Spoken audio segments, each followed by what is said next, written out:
to see how it all plays out. I'll go to the View menu, choose Toolbox, and make the toolbox visible on the screen. I believe I'll add a button to do the work, a text box to enter a zip code, and a label for the results. There we go. That's all I need. I'll put the toolbox away. We have a button, a text box, a label. Let's get our work done. I'll press F4 to bring up the Properties window for that label. And let's remove the text so it doesn't get in the way. Press Delete to remove that text. There we go.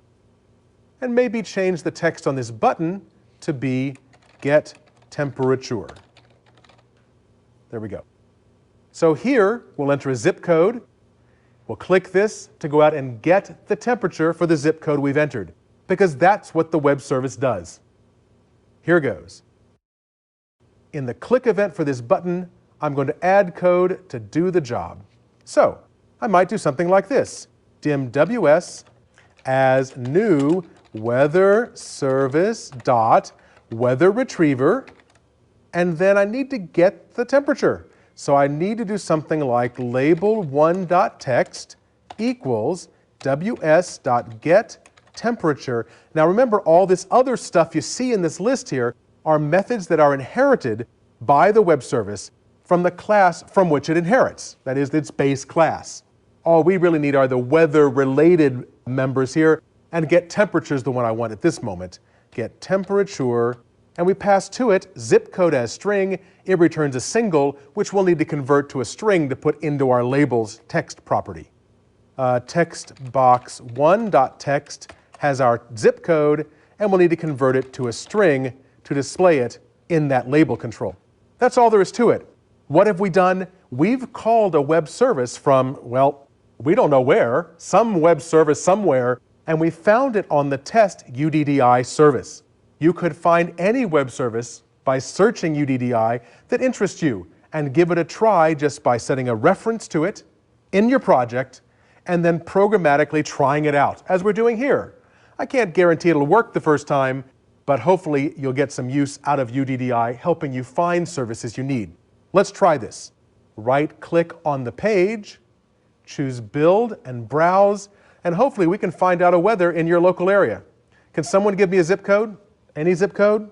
I'll try 077024. My home zip code where I was born, and we find out that currently in steamy Houston, Texas, it is 91 degrees.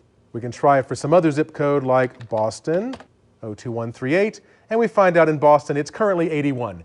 So we've used this web service, not very glamorous output, to find out the temperature given a zip code, and we found out a value we couldn't have found otherwise programmatically using an existing web service that we found on UDDI. As you can see, UDDI is a very powerful technology still in its infancy. If you visit the UDDI website, you can download a toolkit that allows you to interactively work with UDDI from within .NET applications. That is, it provides a class library you can call from your applications to interact with and interrogate UDDI programmatically from your own applications. Throughout this course, you've seen a lot of the power available with ASP.NET and building web pages with Visual Studio. When you compare these tools to what you might have used when building ASP pages, you can see that ASP.NET and Visual Studio.NET provide a lot of flexibility and much more simplicity when putting together complicated web pages. We've just barely scratched the surface of the power available when working with Visual Studio and ASP.NET. Start digging in and you'll find there's a lot more you can do.